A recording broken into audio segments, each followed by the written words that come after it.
Ja, alltså ni föddes i Sverige. Min farmor och farfar är från Polen. Men pratar du polska? Nej, alltså så här. Min farmor och farfar överlevde ju Förintelsen. Och att prata polska, det vägrade de. De pratade jiddisch. Polska var liksom just för att... Men de var från Polen? Ja, men de blev ju... Där kunde de inte bo kvar. De är från södra Polen, Schlesien. Säkert, eller? Ja, östra. Jaha, okej. Ja. Så att det är väldigt känsligt med. De vill inte åka tillbaka dit. Nej. Men nu ska vi prata om dig, Danny. Och min farfar. Ja, vi börjar någonstans vid dina farfäder. Men han var också med i kriget. Brukar du göra något form av så här, hej? Eller hur brukar Inte riktigt, men jag kan göra det om Tja, vi tja, vill ha det. bloggen. Välkommen. Tack snälla. Eller kanske du som säger välkommen. Välkommen hem till min bror. Ja, Vad konstigt. jättekonstigt. Varför är vi här? För att jag renoverar. Och han har ett piano. Jag brukar komma hit och plinka. När han är på jobbet. Sitter jag och skriver låtar. Chillar, tar en kaffe. Så när han kommer hem från jobbet är jätteslut, då ligger du på soffan där och vill ha med mat. chips Liksom. och bara, hör du, styr upp där. Stökat ner. Nej, vi brukar umgås väldigt mycket, jag och min bror. Mysigt. Men du, hur har senaste året varit? Det känns som att vi inte har setts. Nej, jag har faktiskt hållit mig undan lite grann. Jag har varit i studion väldigt mycket, skrivit musik. Varit och rest. Jag har liksom läst lite. Jag har tagit tid för... böcker? Ja, tänka Vad har sig. du läst för böcker? Jag har läst allt möjligt, men jag läser lite så här... 50 Shades of Grey? Nej, ingen sån här Ingen stora sån här böcker? kioskvältare. Nej. Utan lite mer diffusa böcker. Det finns ett litet mysigt ställe på Skånegatan som heter Juno. Som säljer, vad ska man säga, lite så här självhjälpsböcker tänkte jag säga. Men typ såna här insiktsfulla böcker som hjälper dig i livet. Lite om meditation, om... Lite andliga... Ja, andliga böcker. Jag tycker det är intressant att läsa om sånt. Se bara, hur funkar det här då? Men varför har du känt ett behov av att läsa om sånt? Jag vet inte. Jag har bara följt min nyfikenhet. Jag tror att jag har försökt vara öppen och tillåta mig att vara nyfiken. Ja. Bara så här, jag är nyfiken på det här. Vad är det här då? Men det är inte så att du har kommit till någon punkt i livet då du är väldigt så sökande och behöver liksom... Jag har alltid varit sökande. Men jag fick ju serverat på ett fat när jag var liten att du är katolik. Vi går på söndagsskola och vi tror på Gud och vi ber. Och jag bara, okej. This is my life tydligen. Så här. Och sen har man ju bara börjat ifrågasätta saker precis som barn gör. Bara, dö. Och, Det har du börjat göra nu? Ja, eller vuxen? jag har egentligen alltid gjort det. Men nu är jag vuxen nog att säga att nu får det vara nog. Jag vill Det är inte. nu du klipper navelsträngen? Ja, men lite så. Och bilda mig en egen uppfattning. Och jag tror att det är väldigt mycket det. Jag vill bilda mig en egen uppfattning kring allt. Vad är det du har... Är det någonting sådär konkret som har förändrats i hur du tänker eller hur du vill leva? Så? Jag vill inte bestämma att någonting är så. Så bara, nej men så gör man inte. Utan jag provar. Jag testar eller så... Vet, hur kan man veta någonting om man aldrig testat det? Det är så jävla konstigt att bara säga, nej men sånt där håller inte jag på med. Har du provat? Nej, men jag gör bara inte sånt. Va? Vad kan det vara? Men allt möjligt från så här, hoppa fallskärm. Nej men gud, sånt där skulle jag aldrig göra. Men varför inte? Har du gjort det nu? Ja, det har jag gjort. Ja. Jag vill testa bungee jump trots att jag är livrädd för det. Men varför är jag livrädd för det? Droger? Jag har inte testat. Va? Droger? Såklart, allting. Du har testat allt nu? Nej, men jag tycker man ska vara öppen för det som man är nyfiken för. Om du vill veta någonting, då ska du göra det. Ingen ska bestämma för dig vad du ska göra och inte göra. Men har du testat droger? Ja, det har jag. Verkligen. Alkohol är en otroligt populär drog. Tack för den här informationen. Men inget annat? Nej. Okej. Men om man tänker, som du säger, du är uppväxt i en liksom, troende familj. Ja. Har du ifrågasatt liksom, Gud? Alltså är det på, är det liksom Ja, på absolut. väldigt djup nivå? Nog den här bilden som trycks ner i halsen på en. Så här. Det här är Gud. Ja. Hur vet du det? Vem bestämmer det? Och det är väl det att jag försöker bilda mig en egen uppfattning om vem Gud är. Och det ordet Gud är jag så trött på liksom. Så för mig handlar det mer om hitta mig själv, söka inåt. Jag vet inte, jag bara intresserar mig för saker som är allt annat än det som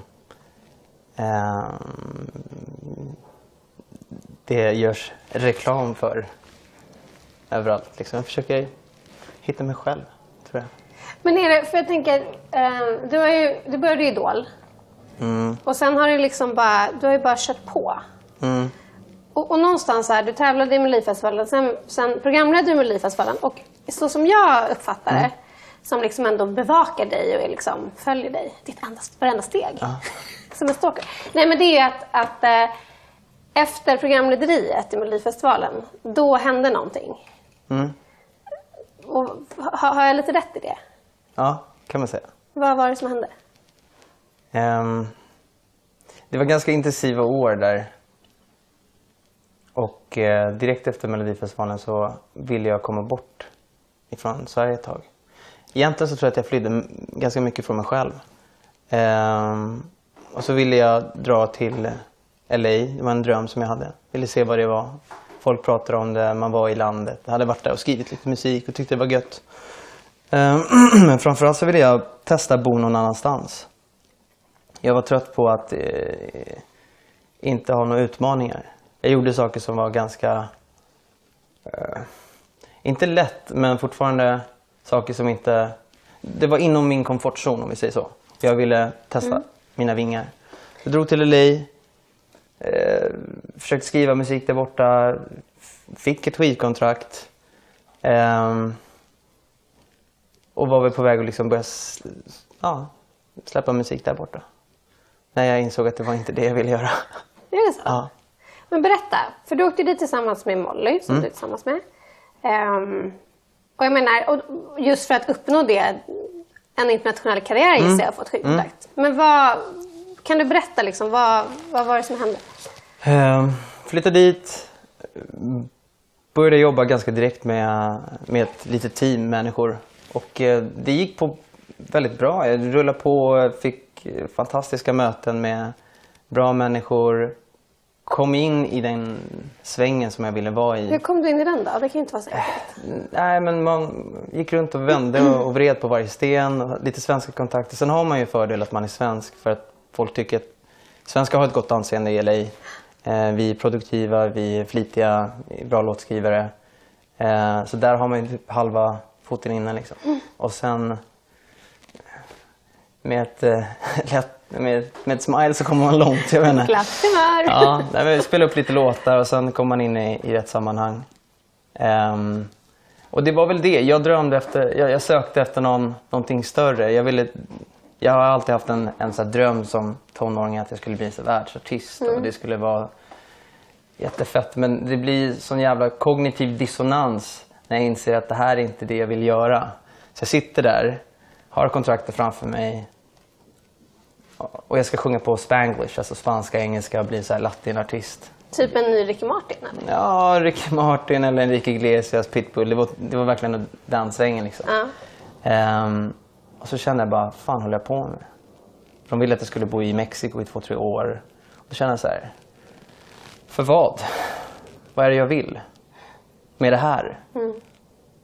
Är det mer pengar? Handlar det om mycket pengar? Ja, absolut, men är det mer pengar jag vill åt? Ja. Är det mer fans jag vill åt? Vad håller jag på med?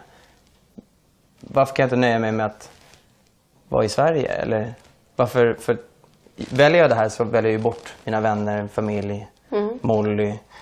Jag väljer bort så himla mycket så jag känner bara så här, det här är nog inte det jag vill göra. Nej. Och då satt jag där och tänkte, fan nu har jag kämpat hela livet för att komma hit och inse att det är inte det här jag vill göra. I alla fall inte just nu som jag kände. Så då tackade jag nej. Men du satt typ med pennan i handen och så bara... Ja, jag måste tänka på det. Hur reagerade de personerna som satt i rummet? De som jag jobbar med dagligen, det var ju liksom... Jag märkte ganska tidigt när jag flyttade till det att jag hade börjat skriva musik på svenska. Mycket för min egen skull. Jag skrev texter. Så någonstans undermedvetet så visste jag att jag var på väg hit hela tiden. Fast jag höll tyst. Jag spelade inte upp min musik. Jag höll det för mig själv. Och hela tiden så känner jag bara, jag är på väg åt fel håll. Men jag måste, just den här kognitiva dissonansen som vi pratar om. Att liksom, jag borde. Exakt. Jag borde ta det här för att jag har valt det här. Jag har kämpat för det här. Du vet, 18 år Danny, han vill verkligen att du ska köra nu. Men någonstans så kände jag att jag ville uttrycka mig mer personligt. Jag ville dela med mig av det som jag har varit med om. Och inte på ett bambolero. På ett så här skönt sätt. Nej, men jag hade inte lust att vara... Att stanna kvar i Sydamerika eller i LA och göra den här latin-grejen hade inneburit för mig att vara... Sätta på mig Amazing-dräkten igen. Vara lite spexig, blinka, effektsökeri. Och jag tror bara inte att jag är riktigt där längre. Han finns kvar, men det finns en stor del av mig som har kommit till som vill bejaka andra delar av mig själv. Varför tror du att det har blivit så då? Jag snackade med en kompis om det här och han sa att jag har blivit gammal. Du är ju inte gammal. Ja, men jag tror att Fast det är väl... i din bransch så ja, jag är den väldigt gammal lite nu. sjuk. Men det är väl... Jag vet inte. Flera år på nacken. Jag orkar inte studsa runt längre i blinkkläder. Liksom. Är du lite har du blivit lite bekväm? Eller Nej, jag är jäkligt driven och fortfarande flitig som fan. Liksom. Ja. Men bekväm är nog det sista... Eller så här, nöjd. Nej. Det kommer jag aldrig bli. Nej. Men jag tror bara att jag längtar efter att få uttrycka mig ifrån hjärtat mer. Hade det där blivit för ytligt, tror du? Ja, verkligen. Det hade bara handlat om en grej. Liksom, att Hur hade det låtit? Eller liksom, vad hade du sjungit om? Hjärtasmärta. Det är verkligen det som går hem där borta. Ja, på spanska? Ja, på spanska. Corazón. Ja, mycket corazon. Väldigt mycket. Ja. Hur skulle det låtit då? Kan du sjunga på något? Soy prisionero de tu amor. Soy prisionero de tu amor. Yeah. Det var fint. Jag är fånge av din kärlek. Tydligen. Ja. Och så skulle du dansa till. Mycket sen. Mycket vikta på efter. Ja. Nej, men, och det är kul och den delen finns hos mig absolut. Men jag bara känner att för första gången i mitt liv så kanske jag har mognat och blivit så pass modig så jag vågar släppa in folk i mitt liv. För jag har egentligen bara funnits i publikens liv som någon underhållare och egentligen inte velat bli så privat. Jag har ju bara varit och väldigt medveten om det, att jag har varit en kille som släpper låtar, feelgood-låtar för det mesta, för att underhålla människor. Och under alla åren så har jag liksom bara inte berättat så mycket om mig.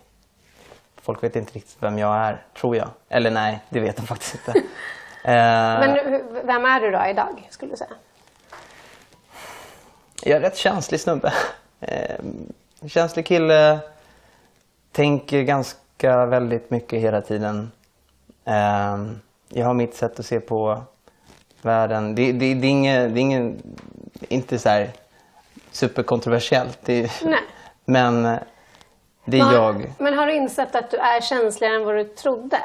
Alltså... Jag är nog känsligare än vad jag ger skenet av.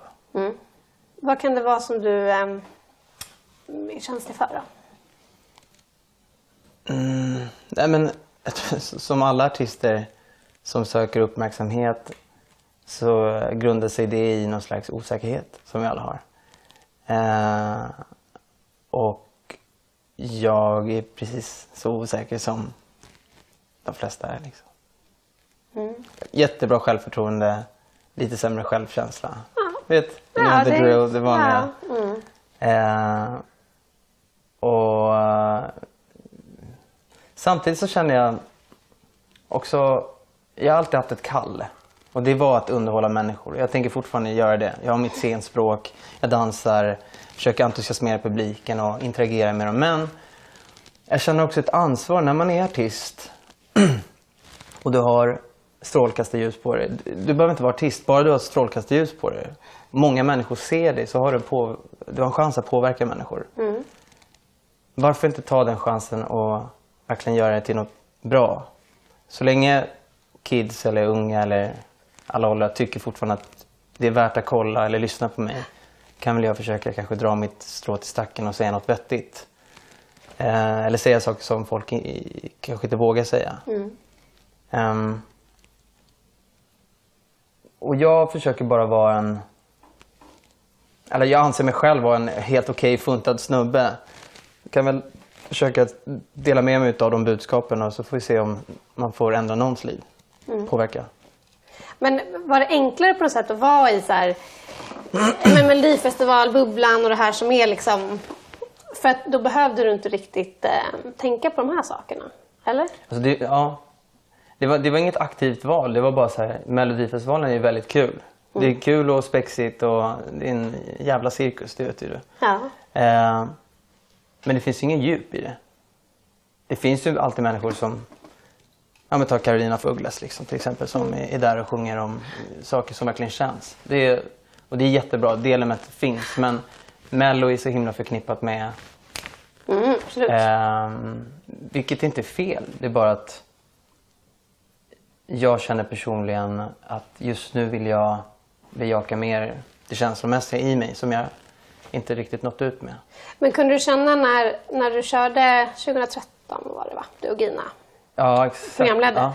Kunde du känna då när du var mitt uppe i det där, de där 6 galna veckorna, att du kände dig lite klar med det? Eller att det kändes så här, att det var jobbigt att vara i det? För att du hade börjat liksom... Absolut. Absolut, visst var det jobbigt. Jag var egentligen på väg till USA redan året innan. Så efter Amazing så var jag på väg. Men så fick jag frågan då av Christer om jag ville göra programledarskapet med Gina. Från Christer Björkman. Och då kände jag bara, det här är en sån här grej som man gör en gång i livet. Ja. Jag har fått den här möjligheten, I'll take it. Dessutom hade jag hade fått en ganska så här, bitter bild i media, kände jag efter Amazing. Att folk tyckte att jag var en dålig förlorare. Eller att jag var så här missunnsam gentemot Loreen, vilket jag inte var. Så jag kände bara, men då kör jag Mello som programledare, drar någon slags streck över det här. Och sen drar jag då istället. Ja. Lite som ett avslut på något sätt. Men lite. På någonting. Kände du att du lyckades vända? Ja, absolut, det tycker jag. Jag gjorde det jag tycker är absolut roligast. Det var liksom för showa i mellanakterna. Sen läsa lappar, det kan väl fan vem som helst göra. Liksom. Ja. Och där blev du tillsammans med Molly också. Under den. Det var ju också ett ståhej. Det var det. Jag kommer ihåg när vi satt, jag tror att det var en fredagkväll. För då hade ju Molly kommit upp på ett plan, hon hade peruk på sig, solglasögon. Kommit till någon slags disguise och överraskat dig. Ja, just det här var en väldigt stor snackis då. Just det. Ja. Så här är det då i schlager. Och då satt vi hade ju inte några bilder på er. Så vi satt ju en hel natt i lobbyn på hotellet bara. Och så kom du ner ibland och bara hej. Så jätteprovocerande. Men ni kom aldrig ner tillsammans. Nej, vi gjorde inte det. Nej, satt ni på skrattat oss då. Ja. Och bara, vilka jävla idioter. Ja, de vill ha en bild liksom. Men ni kunde bara gett oss en bild. Det är roligare jävlas. Ja, det var jättekul. Ja, sånt sysslar vi med. Men LA, eller nej så här, det jag skulle fråga var, jag tänker när jag hör hur du berättar liksom hur så här, tankesätt förändras så tänker jag hur mycket har, och det kanske är att du har påverkat Molly eller Molly har påverkat dig, för jag tänker hon har ju senaste året varit väldigt liksom släppt 2 låtar med väldigt så här, tydliga budskap. Hon har gått ut med kampanjer och verkligen så här, vågar stå för vem det är, hur det ser ut. Alltså hur mycket har ni påverkat varandra i det här? För det låter som att ni är ganska inne på samma, där att hitta sig själv. Vem är jag, vad vill jag säga? Ja, men precis som du säger, vi påverkar varandra väldigt mycket. Och vi boostar varandra där. Hon ger mig tillräckligt med confidence. Självförtroende, ja exakt. Eller mod. Ja. Mod att liksom våga vara mig själv. Och jag ger henne modet att liksom våga vara sig själv. Är du tillsammans med någon som bara, nej men fan, lägg upp en till nagelbild. Det är bra. Ja. Då pallar du ju inte. Nej, jag ska försöka förändra världen. Nej, men lägg upp en nagelbild istället, det blir bättre. Menar du att Erik Saade gjorde det? Ja, Instagram fanns inte när de var tillsammans. Nej, det gjorde det faktiskt inte. Nej. Det var så länge sedan. Ja. Men så hade det varit, absolut. Ja. Nej, men vi boostar varandra och det känns jätteskönt att vara på samma nivå. Vi synkade och det känns super. För du har ju varit stöttad, det har man ju sett när hon har liksom, släppt de här 2 låtarna och verkligen gått ut hårt. Liksom, att du har ju varit väldigt... Ja, men jag absolut, vi backar upp. Jag tycker hon är skitcool, jätteball, och jag tycker hon är viktig. Eller tjejer i hennes ålder som gör det här för andra, inte bara tjejer, men liksom våga stå för någonting så radikalt. Som eller hur? Ja, men det är tyvärr så. Men det behövs. Det är inte radikalt, men det behövs. Ja. Och det är så synd att det ska behövas, men jag är så glad att någon gör det. Det är inte bara Molly som står för att stå på sig själv och tro på sig själv och liksom våga vara en plus size. Eller, alla är precis lika fina som de är. Försöka gjuta in det liksom. Det ska ju vara basic.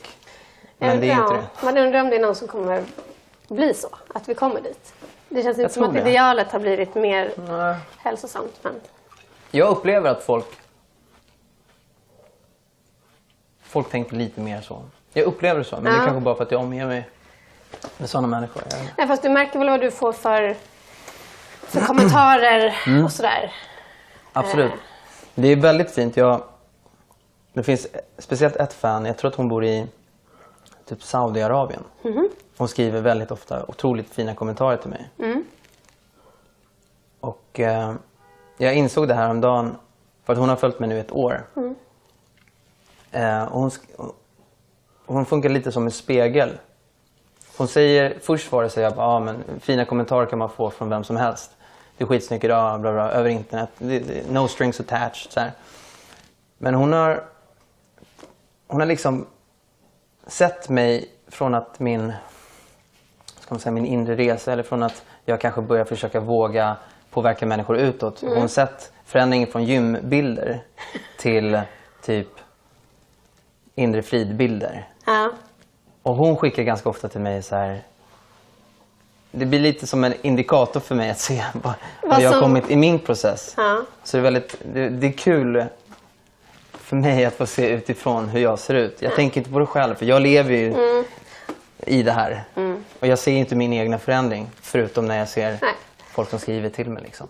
Hon bara, idag så tänkte jag på när du skrev det här för några månader sedan. Och fick mig att man bara, fan vad jag har verkligen påverkat dig i ditt liv. Och det ger mig så mycket energi. Att få påverka människor. Även om det är 1 eller 2 personer, så har jag gjort något. Något bra. Det ger mig all styrka. Liksom. Och det är så positivt boostande så att jag vill bara göra mer. Jag vet inte, hur ska du göra det? Bara fortsätta. Men det är lite gasa bromsa. Ja, precis. För folk vill väl ändå... Man får inte bli för pretentiös. Flummig. Nej, precis. Ja, men det är ju, vi är väldigt snabba i det här landet i alla fall på att sätta in folk i fack. Och folk är ju vana vid att kanske se en viss sida av Danne. Nu vill ju du försöka förändra den, men det kanske inte bara kan bli ytterligheter. Nej, men så är det ju. Och så folk vill ju, jag menar bara att folk vill ju fortfarande, tycker väl om du lägger ut bilder på din bara överkropp fortfarande. Det gör de säkert. Men jag testade att göra det i höstas. Jag la ut en bara överkroppsbild och skrev en ganska vettig text. Men just på grund av att jag visste att folk kommer titta på bilden och kanske läsa texten. Sen, nu när jag ändå har det här. Funkar det då? Det funkar. Jag tyckte det funkar. Jag nådde ut till människor. Men det kommer alltid finnas de som säger så här, men du ville ju ändå lägga ut bilden. Du använder din kropp för att få uppmärksamhet. Jag skulle kunna lägga ut en bild på hur jag ser ut nu, fast då skulle folk kanske inte titta. Alltså, och då har du tappat det? Förut så var ju det där viktigt för mig, det är ju inte nu. Jag tränar fortfarande varje dag, men jag tränar för min skull. Och för att liksom hålla igång flåset. Det är inte för sexpacket. Så att den här Danny, när du står på scenen med Lena PH på scenen, när du har den här urringade och glittersuspen. Ja, just det. Fint. Jag tittade på det här klippet för inte så länge sedan och tänkte, stackars pappa. Varför just stackars pappa? Min pappa är så här, lite så här blyg polack, hård, manlig. Så kan han se på sin son står i så här glittersusp på scen i bar Brynja, stå och wacka och voga. Han är inte där. Han är inte där liksom. För det känns ju väldigt modernt, alltså om man tänker det här med hen-begreppet. Att så Absolut. här, vad är manligt, vad är kvinnligt? Jag är superbekväm med det. Men Och du sätter ju på kjol ibland. Ja, gud, jag är jätteliberal liksom. Men min pappa, han tillhör ju det gamla gardet. Så jag bara, fan, det här är kul. Det var härligt. Han pratar fortfarande med dig. Jo, ja, absolut. Han är så stolt. Så. Men du gillar väl att leka med könsrollerna så? Absolut. Det var ju, jag kommer ihåg när det var var det Halloween? Nej, när du var Miley Cyrus. När du klädde ut dig till kvinna. För att det är ju roligt. Vi pratar om att så här, gud, vad är manligt och vad är kvinnligt och varför ska vi sätta varandra i två? Men det är roligt när då du bara sätter på dig tjejkläder. Så reagerar ju folk och tycker så här, vad fan håller han på med? Varför inte? Ja, men blir du förvånad över att folk reagerar? Jag tycker det är kul att folk reagerar. Ja, det är väl det. Jag vill ju skaka om i den här grytan. Tycker att kläderna har suttit på lite för länge. Vad fan, kom igen, byt. Spelar det någon roll egentligen? Nej, fast... En tjejlukt, killlukt, det har ju vi bara hittat på. Ja.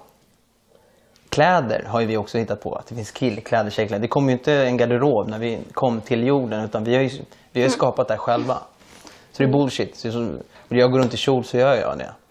Men skulle du kunna gå ut i kjol på gatan? Absolut, men nu är det lite för kallt. Men annars hade jag lätt att göra det. Jag, alltså, helt ärligt.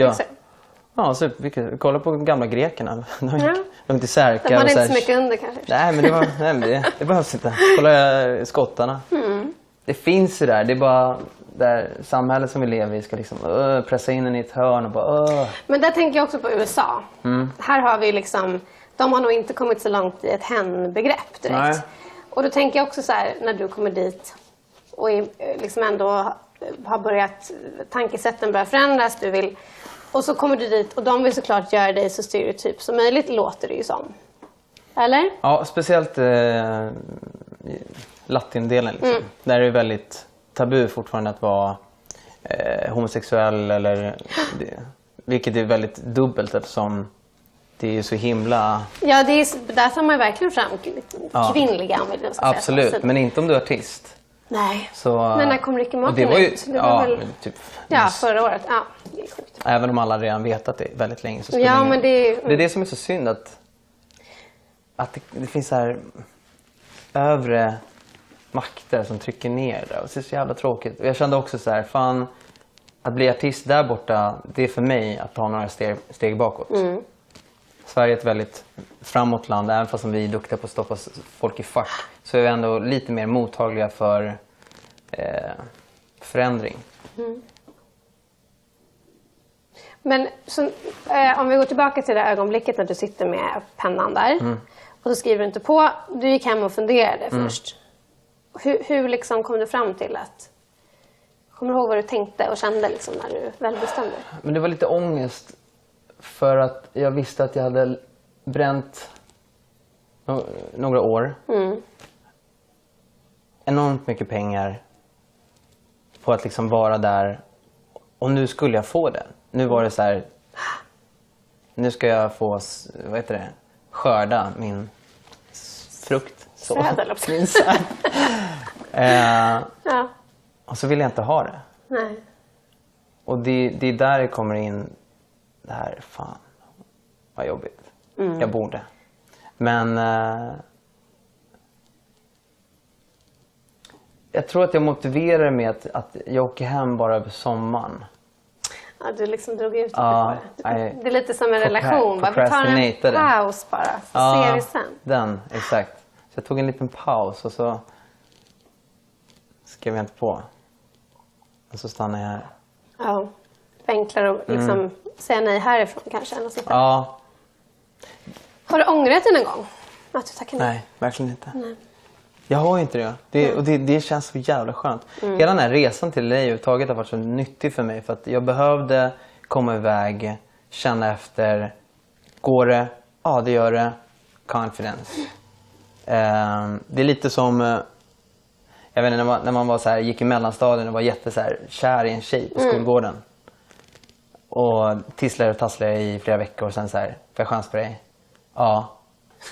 Det var just där The Hunt som var roligt, inte själva bytet, eller vad man ska säga. Gud vad jag objektificerar. Ja, verkligen. Det är så här du ser på kvinnor. Manschauvinist. Vin. Ja.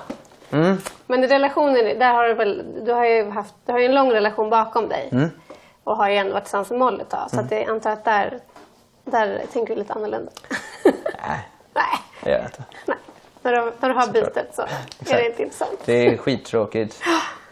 Men jag tänkte på någonting som kvinnor, och det berättade ju Molly också om i USA, fick ju hon möta mycket så här.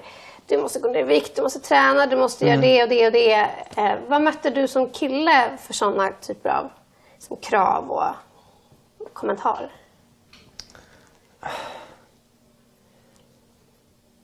Det finns ju ett uttryck som säger boys will be boys.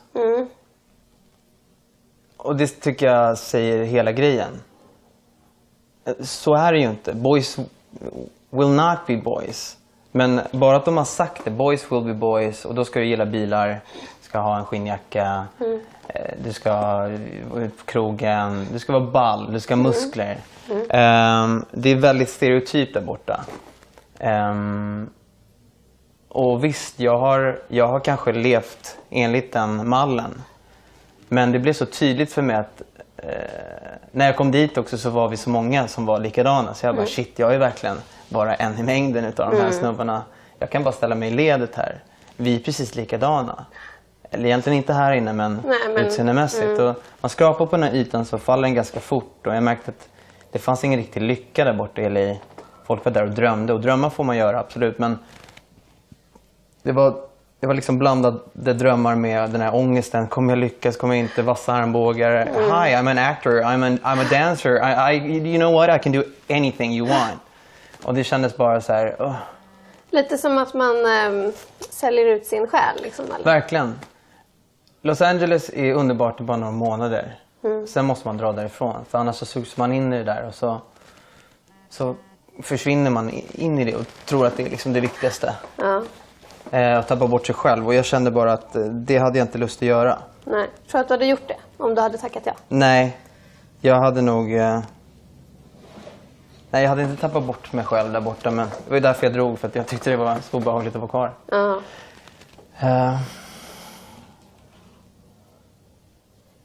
Nej.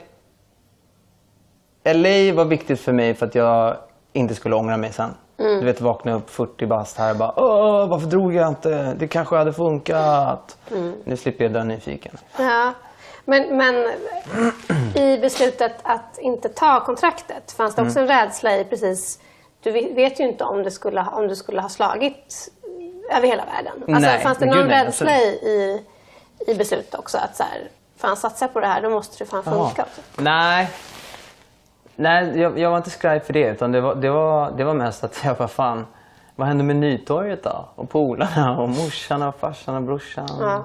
Hur ska mitt förhållande funka om jag ska bo i Mexiko? Liksom, det här var inte kul. Nej. För lite cash och fans. Så länge jag kan betala hyran och liksom laga mat så är jag nöjd. Men hur mycket cash handlar det om där borta? Vad snackar vi? Ja, men det är USA, så det är mycket mer pengar än här. Men det är ju inte pengarna som var attraktiva, utan det var ju den här pojkdrömmen som jag hade haft över att få spela på enorma arenor för massa människor. För att jag hade lärt mig att det var så man skulle drömma. Det är ju inlärt. Ja, precis. Och så kände jag bara efter, fan, det här kommer inte funka. Och de här människorna är inte så nyfikna på att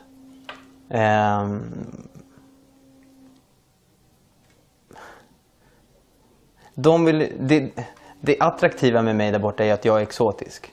Jag är en blond, blå kille som snackar deras språk. Ja. Men de vill ju gärna inte att jag ska ändra på musikstilen eller prata om viktiga saker, utan det var så här hjärtasmärta eller tonight we're gonna party. Det var liksom open the water och bara fiesta. Och det var liksom den grejen. Jag bara, ja det är kul en helg kanske, men ska jag bli någon sån här partysnubbe och typ börja hänga med pitbull och kröka? Jag pallar inte riktigt. Jag stannar gärna hemma. Jag vet inte. Jag hade fått en käftsmäll av några år yngre mig. Liksom. Ja. För att jag bara bromsade hela maskineriet. Men jag tror att det här har varit en viktig resa för mig. Liksom. Varför blev det att du sjunger på svenska? Jag började smygskriva musik liksom vid sidan av. Mest för min egen skull. Jag började med texter. Och lite i hela mitt nya tänk kring mig själv är att jag ska bara gå på impulser. Jag ska börja liksom bejaka det jag känner. Är jag nyfiken på något så tar jag reda på det. Så att jag helt plötsligt började skriva texter på svenska kändes ovant. Men jag märkte att det kom av sig själv. Och det är lite som, vill du gråta, gråt. Alltså, vill du gå på toa, är du hungrig, ät. Lyssna på kroppen. Lyssna på kroppen liksom. Så jag lyssnade på mig själv och kände att fan, det här är någonting som jag tror att jag måste göra. Och det är inte liksom att börja sjunga på spanska och vara häftig. Och uppknäppt skjorta. Ja, men jag kände bara att det blir åt fel håll. Så det blev naturligt för mig att börja skriva på svenska. Och sen när jag hade några låtar klara, då vågade jag presentera det för mitt management och bara, hörni, vad tror ni om det här? Och då hade du suttit och skrivit på det här under tiden i LA, när du egentligen... Jag liksom jobbar parallellt med spanska tracks och svenska tracks. Okay. Så i 2 år så har jag hållit på då med det här. Och framförallt så är det nog det att jag för första gången blivit modig nog att släppa in människor i mitt liv. Jag berättar väldigt personligt om vad jag har varit med om eller hur jag har upplevt saker eller vad jag tänker på i min vardag, hur jag ser på världen. Det har inte jag riktigt gjort. Jag har bara berättat hur det är inne i en klubb. Klubb. Eller hur jävla amazing allting är. Liksom. I'm feeling great. Ja, jag mår jävligt bra. Jag mår faktiskt fantastiskt. Ja, låt mig förklara. Ja, exakt. Men den låten är ganska rolig för den handlar ju om min tro. Men bara för den är helt inbäddad i Blink och Melodifestival så är det ingen som lyssnar på den djupare aspekten på den låten. Så att jag sköt mig liksom själv i foten när jag försökte nå ut till människor. Men gör det i Melodifestivalen. Det är liksom så här... Det var lite, du vågade inte ta det hela steget ut. Nej, jag tror jag försökte... Du gömde dig. Var dräkten ett sätt att gömma sig i? Ja, det var min Batman-dräkt. Det var väl mest att jag ville bara anpassa mig efter formatet. Jag ville göra något kul för folk som sitter i en soffa och käkar tacos. Och det är inget fel. Det är inget fel, absolut inte. Men jag är inte där just nu. Hänger dräkten i din garderob någonstans? Ja, lite så här, det gör den faktiskt. blinkar till ibland. Hallå, ska du inte välja mig då? Kom igen. Exakt, ibland går du in och smeker lite på den. På den ibland. Jag är lite för tjock för att komma in i den här. Du kommer inte i dräkten? Nej, jag tror inte det. Nej. Det har varit varmt den där dräkten. Den var tung och den var varm och den var jobbig. Och så här, skulle den lysa i rätt... Gud, den är på glapp och grejer. Ja. Men så svenska musiken för mig är ett sätt för er kanske att lära känna mig bättre. Ett sätt för mig att få uttrycka mig på ett mer personligt sätt. Och eftersom svenska är mitt språk, jag äger språket. Jag får uttrycka mig precis på vilket sätt jag vill. Men det blir konstigt om jag ska uttrycka mig på engelska. Jag kan inte... Det blir fel om jag ska liksom säga så här, yeah, what's up? Eller typ så här, that's none of my business. Du vet, varför ska jag kasta in massa slang? Nej. Jag äger inte det här språket. Jag har ingen personlig relation till det egentligen. Det finns ingen förankring i det. Medan svenskan och mitt hugg, mina ord. Om jag bara, fan vad salta mackor har, skön stil. Jag får uttrycka mig på mitt sätt. Jag kan hitta på egna uttryck. Eftersom det är mitt språk. Ingen kan ifrågasätta så där. Får man inte säga? Jo, fuck off, för det är jag. Liksom. Men jag tänkte på en grej i pressmeddelandet som skickades ut. Så sa du så här... men där pratar du om liksom att du ska visa en ny sida av dig själv. Och sen så sa du så här... det kanske liksom inte är mycket för världen. Så var ett uttryck. Men liksom, det är det här jag vill. Det låter ju nästan lite, vad ska jag säga? Ja, men lite liksom, ja, vad ska man säga? Inte, ja, men ödmjukt på ett sätt. Men också lite sådär, du avvaktar lite och ser hur ska det här... Jaha, nej, jag tänker bara så här. De bad mig skriva ett pressmeddelande, så tänkte jag, varför då? Jo, men du måste meddela för människor att du ska skriva på svenska. Jag bara, men är det verkligen en sån jävla nyhet? Är det en sån stor grej? Ja. Och då så här, ja, berätta för oss vad du tycker om att sjunga och skriva om. Jag vet inte, hade du skrivit musik så hade det väl säkert varit ungefär samma sak. Hur det är just nu att vara gravid, och du kanske skulle berätta hur det är att bo där du bor, eller ditt sätt att se på världen. Jag säger ju inte att det inte är hur spännande som helst, och det är inte tråkigt heller, men det kanske inte är så himla mycket för världen. Men för de som är intresserade så är det inte... Nej, jag förstår. Det är liksom... För de som är intresserade sig, då är det kul. Men liksom, det är inte så här, okej, stoppa pressarna. Danny ska släppa på svenska. And it's so fucking good. Liksom. De här texterna. Så att, det här är ju bara mitt sätt att uttrycka mig på. Och mina små kontemplationer. Jag tänker det är lite av en... Om man tittar hur det är i branschen just nu. Det är ju flera som switchar och släpper på svenska. Ja, Darin har ju släppt. Ulrik Munter har gått ut på svenska. Och så är det du. Och sen så Anton Ewald släppte ju en låt på svenska samma dag som du i fredags. När du släppte Brinner i bröstet. Det är kul. Ja, tycker du att det är kul? Ja, det är jätteroligt.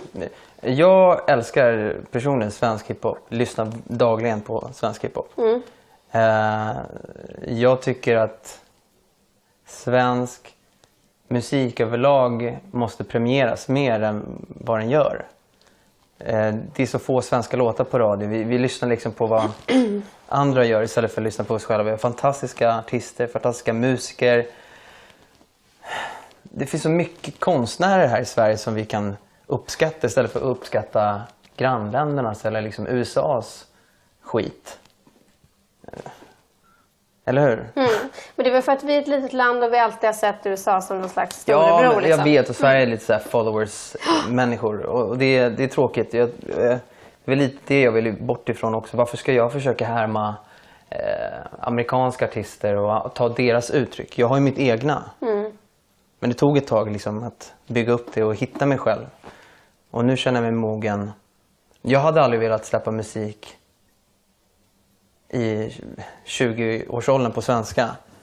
Om jag ska uttrycka mig på något sätt, om jag vill att du ska lyssna på mig, då måste jag för fan varit med om någonting i mitt liv. Som 20-åring, jag gick ut gymnasiet, vad fan ska jag sjunga om liksom? Jag torskar oskulden, skitkul, det är 2 låtar. Nästa. Fan, jag är snart 30, jag har fått min beskärda del av livet liksom. Och det är väl det som tar sig uttryck. Och jag tror att ska man sjunga på, inte nödvändigtvis, men ska man sjunga på svenska och vill nå ut, så ska man väl ha någonting att berätta om kanske. Vad är det du vill berätta då? Det var lite just det där som jag sa innan, när man har strålkastarljus på sig så tycker jag att man har ett ansvar att i alla fall kanske berätta någonting vettigt. Jag har en låt som heter Varje minut, varje sekund på mitt album som jag skrev i LA. Där jag är som en berättarröst, jag är som en person som talar till en person, egentligen till mig själv, som ett litet barn. Och det börjar så här, blunda. De kommer inte kunna slå dig. Andas, de kommer inte kunna nå dig. Skratta så ska du se de ler tillbaka. Ge dem kärlek så kommer de aldrig mer hata. Du vet att vi blir fler och fler för varje minut. Kom igen, våga tro på. Alltså det är en sån här pepplåt som jag egentligen skrev till mig själv. Och jag hoppas ju någonstans att det kommer finnas någon unge där ute som kommer lyssna och bara, fan, jag lyssnar på det här. Det känns motiverande, peppande. På samma gång så har jag låtar som beskriver hur dum i huvudet jag är. Hur barnslig och kåt jag är. Jag skriver låtar om sex hela tiden. Jag tycker det är skitkul. Vad skriver du då? Hur jag ser på det också. Vad fan, jag försöker inte sätta stopp på någonting. Jag försöker inte liksom sätta någon lock på mig själv. Om jag vill skriva om att jag uppskattar någonting så skriver jag det. En polare försökte sätta fingret på min platta. Han lyssnade liksom på 10-12 spår och bara, fan vad ska din platta heta? Så att vi liksom brainstormade ett tag och så kom man på kåt och lite flummig. Det var som sammanfattar det var liksom nya Danny, kåt och lite flummig. Jaså? Det är hormonerna, vet du. Ja, det är väl det. Det går upp och ner. Men jag tänker inte så här, åh nej, så får man inte skriva, åh nej, så får jag inte säga. Vad kan det vara till exempel då som folk skulle kunna haja till i en textrad?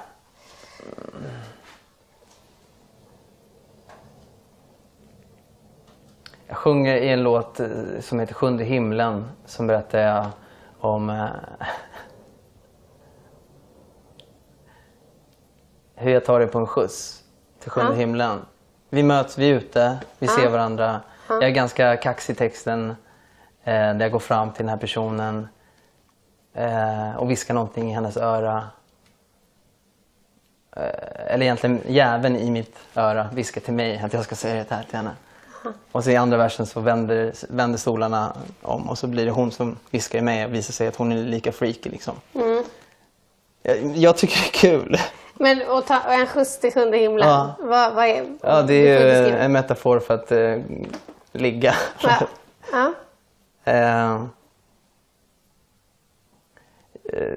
En annan låt så beskriver jag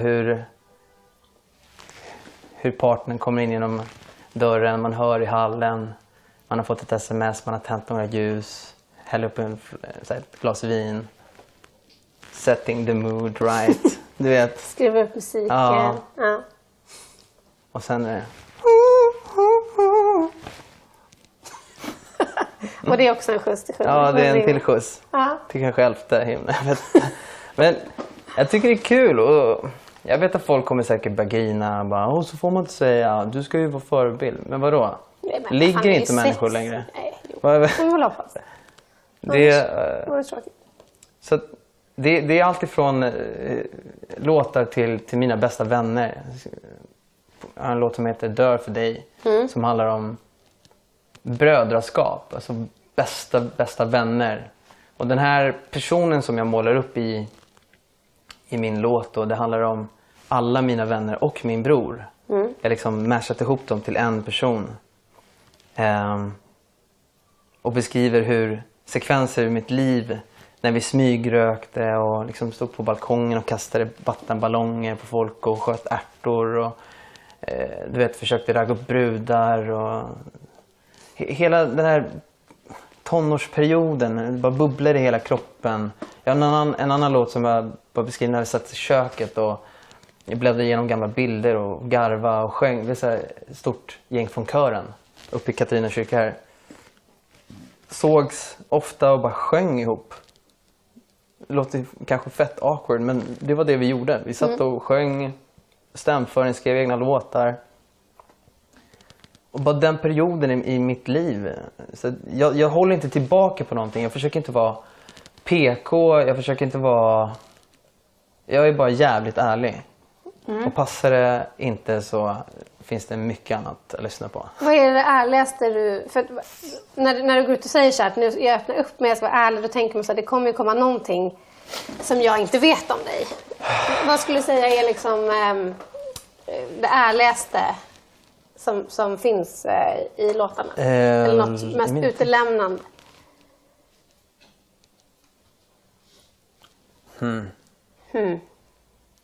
Jag vet är det inte när om du sköt ärtor? Ja, eller pojkstreck liksom.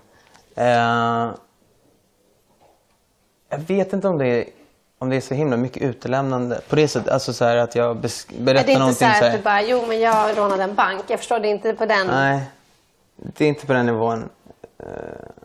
Utan jag vet inte, jag kanske bara visar mig mer mänsklig. Och mer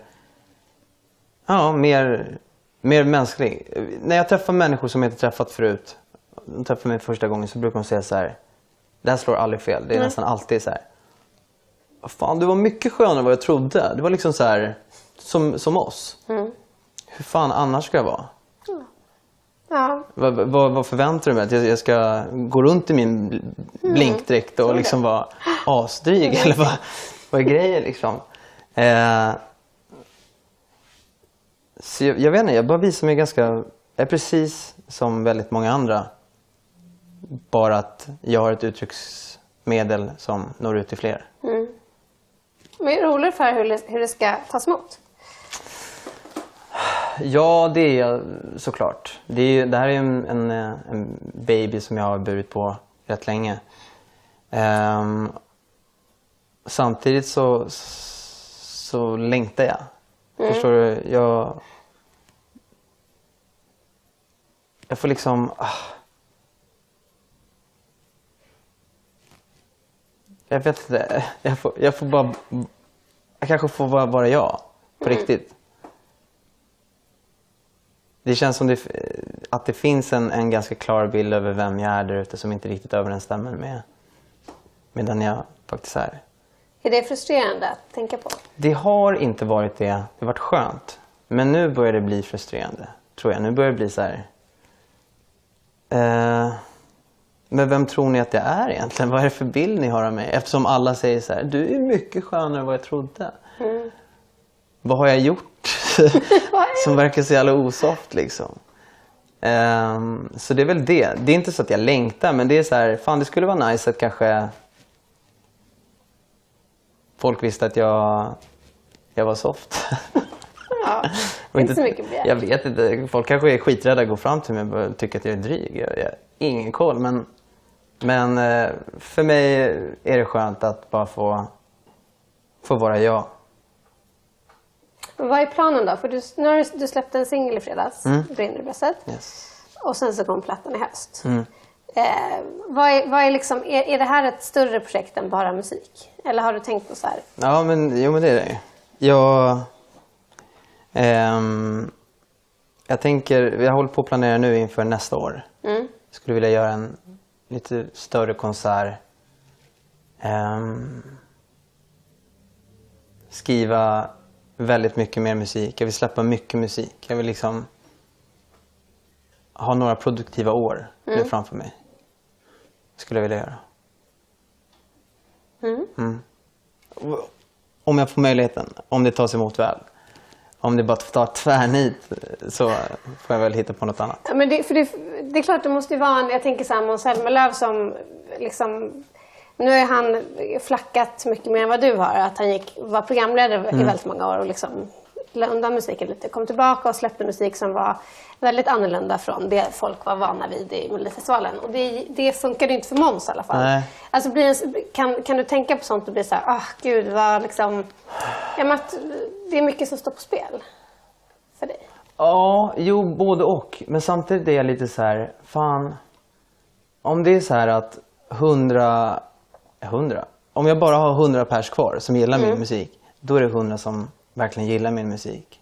Om jag säger att alla 246 000 följare som jag har på Instagram hoppar av, så har jag bara 100 pers kvar. Då blir det gör ingenting, för då är det 100 pers som verkligen gillar mig. Men är det verkligen så? Eller jag tänker i det riktiga livet, så det måste ju... Ja, det är svinjobbigt om ingen någonsin mer vill boka mig. Så här, du har ett stort skivbolag bakom dig.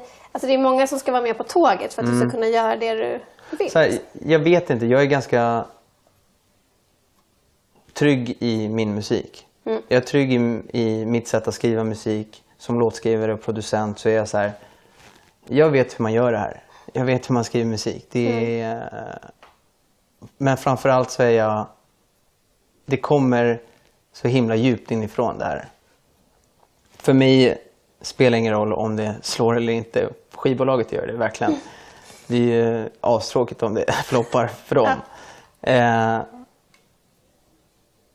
Men floppar det för mig så är det ju tråkigt, men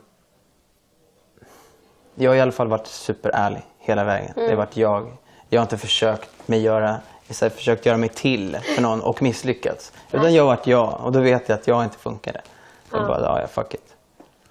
Jag har haft jävligt kul. Nu ringer fotografen igen. Yes. Kommer vi få se dig i Melodifestivalen igen, tror du? Det vet jag inte. Alltså jag älskar verkligen forumet. Jag tycker det är jättekul att nå ut och det är en stor scen. Man får göra stora balla nummer. Så det är kul, absolut. Men inte på ett tag alltså. Nej. Om jag skulle vara med, då skulle det vara för lite att spexa lite. Ha kul och det är inte där jag befinner mig just nu. Nej. Kanske om ett par år, jag vet inte. EMD kanske får en revival, I don't know. Ja, tror du det? Jag hoppas det. Vi har ju väl 10-årsjubileum om några år. Ska ni ha med käpparna då? Ja, då blir det så här riktiga gubbar. Ja, då behöver ni käpparna. Nej, men för man får ju känslan av så här att den här liksom, Melodifestivalen, Idol, alltså den här, det du har liksom varit i är lite ett avslutat kapitel. Lite så känns det. Men man ska ju aldrig säga aldrig. Som jag sa innan, man ska inte bestämma att saker och ting är på vissa sätt. Nej, men jag är sån här. Jaha, du tänker inte kunna anpassa dig eller du vill inte prova. Nej. Vet du, jag är öppen. Jag kommer lyssna inåt på kroppen. Vill jag? Ska jag? Borde jag? Ja, då gör jag det. Jag tänker sån här, det finns en massa andra program som är mycket bättre. Den typen. Är du intresserad av sånt? Alltså, är de musikrelaterade och det under de omständigheterna, alltså rätt omständigheter, det är sköna artister, så absolut. Men att känna att jag behöver eller vill och tycker att det är kul just där och då kör jag. Men vi får inte se det i Let's Dance-sammanhang, så att säga. Nej, det tror jag inte. Inte? Nej. Men vi har redan varit med där. Alltså, ja, men jag menar... du menar Fångarna på fortet liksom? Ja, men exakt. Nej. Du kommer tacka nej till. Ja, trots att Fort Boyard verkar jävligt kul att bara glida runt på. Så tror jag inte att det är folk bara skadar sig, tycker jag verkar. Nej, men jag tror inte... Jag liksom...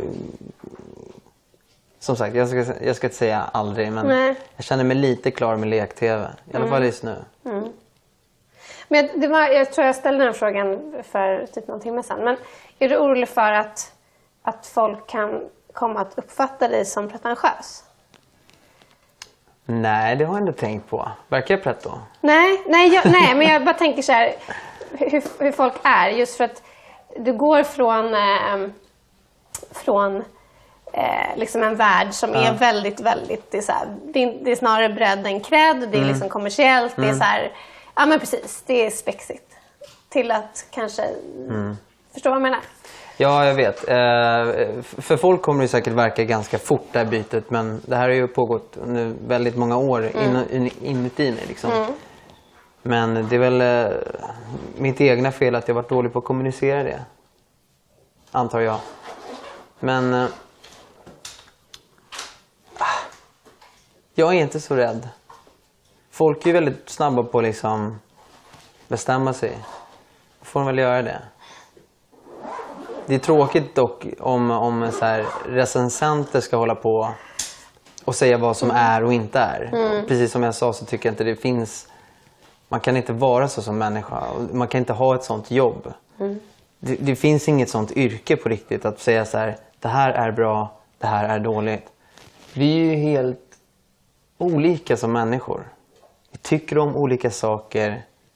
Vi har olika preferenser, vi har olika smak. Alltså det är så konstigt att det ska då finnas ett yrke där människor ska liksom bestämma vad som är bra. Det är ju helt sjukt. Så, jag ska hälsa Marcus Larsson. Ja, det får du hemskt gärna göra. Jag har otroligt lite för den killen och alla andra med samma jobb. För det är så här.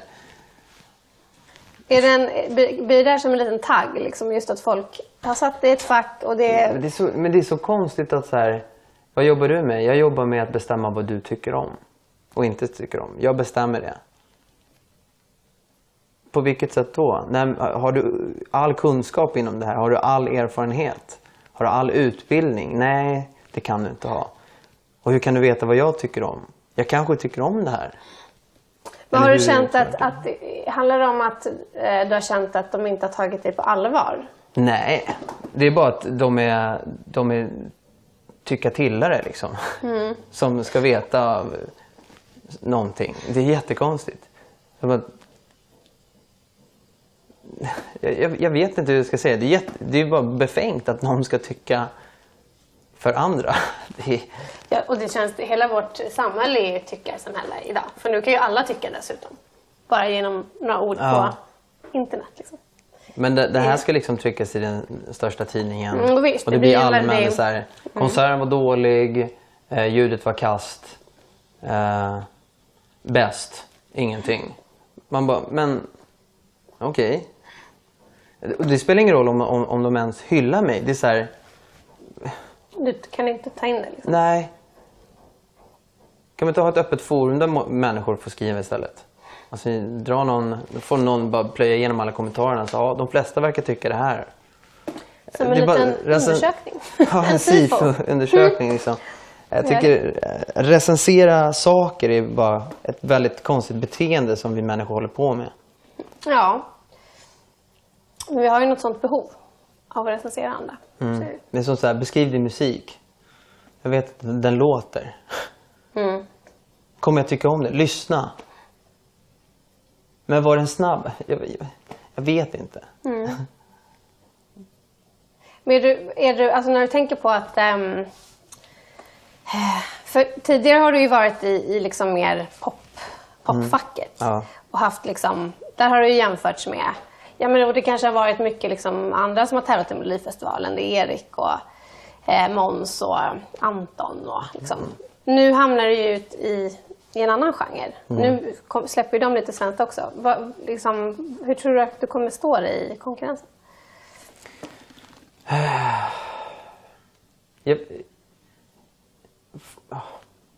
Först och främst så ser jag inte någon konkurrens. Alltså jag ser inte på det sättet. Eller jag ser inte så här som att någon kommer klara sig bättre än den andra eller min musik är verkligen, jag vet att jag har tänkt så. Men min musik nu handlar så mycket om mig. Jag är så jävla egoistisk kring den. Att bara så här, fan, jag vill bara skriva. Och för min skull. Förut skrev jag låtar för din skull. För att jag ville få dig att hoppa och dansa. Jag ville få dig att bara, woo, fördrink. Vad mysigt. Wow, en låt. I don't give a shit. Men nu skriver jag låtar för mig. För att det är viktigt för mig. Som tur är så har jag hållit på med bullshit-musiken innan. Alltså, ja, men känner du det? Nej, eller det här... jag ska inte kasta skit på min egen musik. Men jag ska bara, liksom, den har varit lite mer tjo-tjim. Vilket är helt okej. Det är askul med tjo-tjim. Men jag gjorde den musiken, inte för mig, utan för att jag ville underhålla människor. Nu gör jag musik för min skull. Nu har jag tur att jag har gjort den musiken innan. Så jag har haft skivbolag som har lust att pynta för det här. Och pusha ut. För det är den ärliga sanningen att mitt skivbolag vill bara boosta och kränga plattor. Jag är en produkt för dem. Vi älskar varandra, absolut. Men jag är fortfarande en produkt som ska sälja. Men nu säljer inte jag liksom effektmusik på samma sätt som jag vet att jag gjort förut. Nu krängar jag musik som är betraktelser ur mitt liv. Liksom, vad jag har varit med om. Och jag säger inte att det är speciellt. Det kan ju vara, som jag sa innan, betraktelser ur ditt liv. Det är de som vill lyssna, de får lyssna. Ja, men det är väl lite så här vardagsrealism på något vis. Verkligen. Så musik för mig handlar mycket också om eskapism. Att få liksom kanske... Ja, jag gjorde slut med en tjej. Men så kryddade jag till det. Det är som att jag skriver en novell. Jag sa att det var en regnig afton. Jag liksom försurar hela situationen. Det var en tredje person med i dramat. Du vet, man skapar någonting och fantasin tar vid. Och jag lever i en annan värld genom min musik. Jag gör det för min skull liksom. Det är inte så att varenda ord är självupplevt. Inte alltid. Nej. Men allt har liksom initialt kommit ifrån mig. Det finns en grund som kommer utifrån mig. Medan det andra har varit väldigt mycket fiktivt. Ganska väldigt mycket fiktivt. Ganska väldigt bra mycket. mening. Är det någon fråga du känner att du hade velat få? Ska jag göra jobbet åt dig? Jag kan inte bara... Men det kanske är något du hade velat prata om? Jag vet inte. Nej, jag blir När vi ändå alltid tagen sitter på här. sängen Ja. när den frågan kommer. Nej, jag kommer inte på något.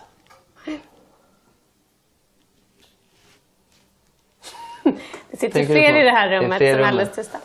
Vi har ju haft en lång inspelning här innan. Ja, exakt. Så man börjar bli lite seg i kolan. Ja, kompisar.